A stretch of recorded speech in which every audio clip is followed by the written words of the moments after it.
কুমোরটুলিতে গোপাল পুজো এবং কালী পুজো, এটা কত বছরের পুরনো? গোপাল পুজোটা প্রায় 100 বছর, আর কালী পুজোটা এখনো কেউ হিসেব পায়নি, মোটামুটি 400 বছরের উপরে।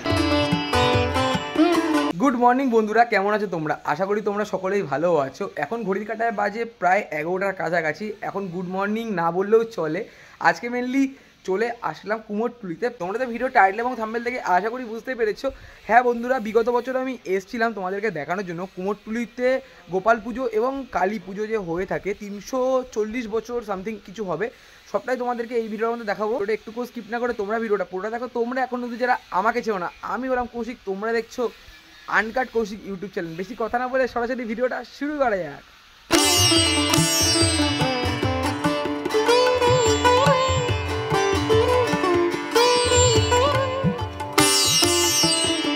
বন্ধুরা, প্রথমে আমি চলে আসলাম কাঞ্চিপালের স্টুডিওর ঠিক সামনে। এখানে আসা মাত্র যেটা দেখতে পাচ্ছি, এখানে একটা কত বড় গোপাল ঠাকুর রয়েছে, তার পাশে আরও একটা গোপাল ঠাকুর রয়েছে। বেশ দেখতে অসাধারণ লাগছে।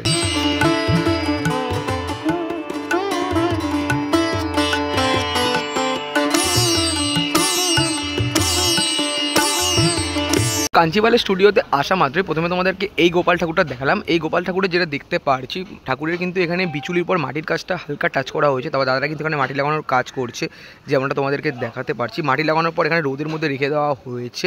আর ঠাকুরটা কিন্তু প্রচুর বড় একটা ঠাকুর, মানে তোমরা দেখতেই পারছো।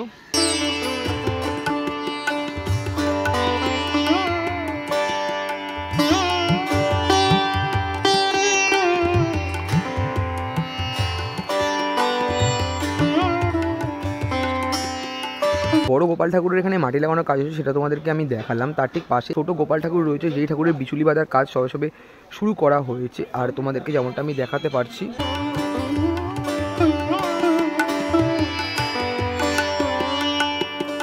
কাঞ্চিপালের স্টুডিও দেখানোর পর এখন আমি চলে আসলাম বিক্রম পাল শিল্পালয়ের ঠিক সামনে। মানে এই রয়েছে বিক্রম পাল স্টুডিও, আর তার ঠিক পাশেই রয়েছে কাঞ্চিপালের স্টুডিও। এখানে যেটা দেখতে পাচ্ছি, এখানে একটা রাধাকৃষ্ণ ঠাকুরকে হিসেবে তৈরি করা হয়েছে, আর এখনও সেরকম করে কাজ হয়নি। আর শাড়ি পরানোর কাজটা এখানে করা হচ্ছে, বেশ কিন্তু দেখতে অসাধারণ লাগছে।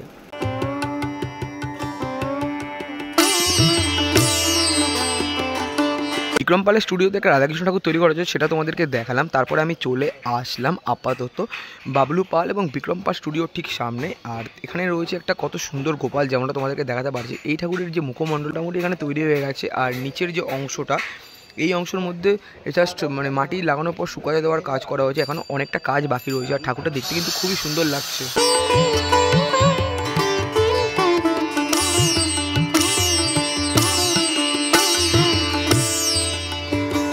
কুমোরটুলিতে গোপাল ঠাকুর প্রস্তুতি তোমাদেরকে আমি দেখিয়ে দিলাম। এখন আমি চলে আসলাম বিক্রম পাল শিল্পালয়ের ঠিক সামনে, আর এখানে কিন্তু কাকু বসে রয়েছে। কাছ থেকে একটু জেনে নেবো পুজোর ইতিহাস সম্পর্কে, আর তোমাদেরকেও জানিয়ে দেবো। তো বন্ধুরা, যেমনটা তোমাদেরকে আমি দেখাতে পারছি, কাকু কিন্তু এখানে কালী ঠাকুর বানানোর প্রস্তুতি চলছে। তারপর কাকু স্টুডিওর মধ্যে এখানে আরও অনেক কটা কালী ঠাকুর রয়েছে, যেগুলো এখনও প্রস্তুতি পুরো চালাচ্ছে। তো কাকুর সাথে একটু কথা বলে নেবো। নমস্কার কাকু, কেমন আছো? আচ্ছা, তোমাদের এই পুজোটা যে হচ্ছে কুমোরটুলিতে গোপাল পুজো এবং কালী পুজো, এটা কত বছরের পুরনো? গোপাল পুজোটা প্রায় 100 বছর, আর কালী পুজোটা এখনো কেউ হিসেব পায়নি, মোটামুটি 400 বছরের উপরে। 400 বছরের ওপরে। যেমনটা আমি দেখতে পারলাম, এখানে গোপাল ঠাকুরগুলো রাখা ছিল তোমার, মোটামুটি অনেকটাই পরিমাণে কাজ হয়ে গেছে দেখলাম।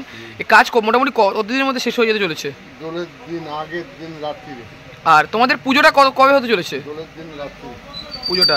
আচ্ছা আচ্ছা, তো পুজো দেখতে যারা যারা আসছে, তারা কবে আসলে দেখতে পারবে পুজোটা? সন্ধ্যাবেলা। দোলের দিন সন্ধ্যাবেলা, তাই তো? কালী পুজোটা হয় দোলের আগের মঙ্গলবারে হয় কালী পুজোটা। দোলের আগে? হ্যাঁ। আচ্ছা। আর আমাদের এখানে প্রচুর গোপাল পুজো হয়, কালী পুজো হয়। তো একটা পুরো কুমারটুলিটার জাঁকজমকে থাকে, এবং প্রচুর বাইরে থেকে লোক ওই সন্ধ্যাবেলায় আসে গোপালের পায়ে আবির দিতে। আচ্ছা, তাই দর্শকদের বলবো, আসুন দেখে যান। এরম গোপাল কোথাও দেখতে পারবেন না, এটা আমাদেরই তৈরি। মোটামুটি এখানে যেটা দেখতে পারলাম, 3টে গোপাল ঠাকুর এখানে তৈরি করা হচ্ছে। কাঞ্চিপালের স্টুডিওতে 2টো, আর এখানে একটা। আরও কি গোপাল ঠাকুর তৈরি করা হচ্ছে এদিকে? প্রচুর গোপাল হবে। প্রচুর গোপাল হবে, তাই তো? মানে এখন সবে কাজ সবে শুরু করা হয়েছে। 25টা গোপাল পুজো হবে এখানে। 20-25টা। কাকু, কালী পুজোর চাঁদা সম্পর্কে যেটা তুমি বলছিলে, ওটা একটু যদি বলে দাও। যেটা হচ্ছে কুমারটুলি থেকে যে কোনো ঠাকুর সারা বছর আপনারা নেবেন, সে একটা ঈশ্বর বৃত্তি দেওয়া হয়। এই ঈশ্বর বৃত্তি যেই ঠাকুর নিয়েছে দেখবেন 25 টাকা, 30 টাকা, 10 টাকা, 100 টাকা। এই সারা বছরের ঈশ্বর বৃত্তি দিয়ে এই ঠাকুরটা পুজো হয়। এবং বাইরে থেকে কোনো চাঁদা নিয়ে এটা পুজো হয় না। বাইরে থেকে তোমরা কোনো চাঁদা নাও না, তাই তো? বাহ, খুব ভালো লাগলো এটা শুনে। মানে আমি হয়তো ভেবেছিলাম আমাদের বাইরে থেকে হয়তো চাঁদা নেওয়া হয়, তুমি যেটা বললে এলেও নেওয়া হবে না, নেওয়া হয় না, তাই তো? হচ্ছে প্রণামী বাক্সে ফেলতে পারো, চাঁদা নেওয়া হবে না। চাঁদা নেওয়া হয় না। সারা বছরে যত ঠাকুর ডেলিভারি হবে সব ঠাকুরের থেকে একটা ঈশ্বর বৃত্তি নেওয়া হয়, সেই টাকারই এটা পুজো। আচ্ছা আচ্ছা, তাহলে তোমার সাথে খুব ভালো লাগলো। কুমোরটুলিতে গোপাল ঠাকুর প্রস্তুতি এবং কালী ঠাকুর প্রস্তুতির একটা ছোট্ট ভিডিও তোমাদেরকে আমি দেখালাম, কিন্তু কালী ঠাকুরটা তোমাদেরকে দেখাতে পারছি না। আমি মোটামুটি এখন কালী ঠাকুরের সামনে দাঁড়িয়ে রয়েছি। মেনলি আজকে হয়তো বৃষ্টি হতে পারে, তাই জন্য এখানে প্লাস্টিক দিয়ে পুরো ঠাকুরটাকে ঢেকে রাখা হয়েছে, যেমনটা তোমাদেরকে দেখাতে পারলাম। আর কুমোরটুলি যিনি শিল্পী বিক্রম পালের কাছ থেকে তোমরা তো শুনতেই পারলে পুজোর বিষয়টা, এটা অনেক পুরনো একটা পুজো, হিসাব পাওয়া যায়নি। গোপাল পুজো এবং কালী পুজোর একটা ছোট্ট ভিডিও তোমাদেরকে দেখালাম। ভিডিওটা তোমাদের কেমন লাগলো অবশ্যই তোমরা কমেন্ট করে জানতে পারো। আজকের ভিডিওটা এই পর্যন্ত ছিল। যদি ভিডিওটা ভালো লাগে অবশ্যই একটা লাইক, কমেন্ট, শেয়ার এবং সাবস্ক্রাইবটা করে দিও। দেখা হচ্ছে এরকমই কোনো একটা ভালো ভিডিওর সাথে। তবে জানো, টাটা।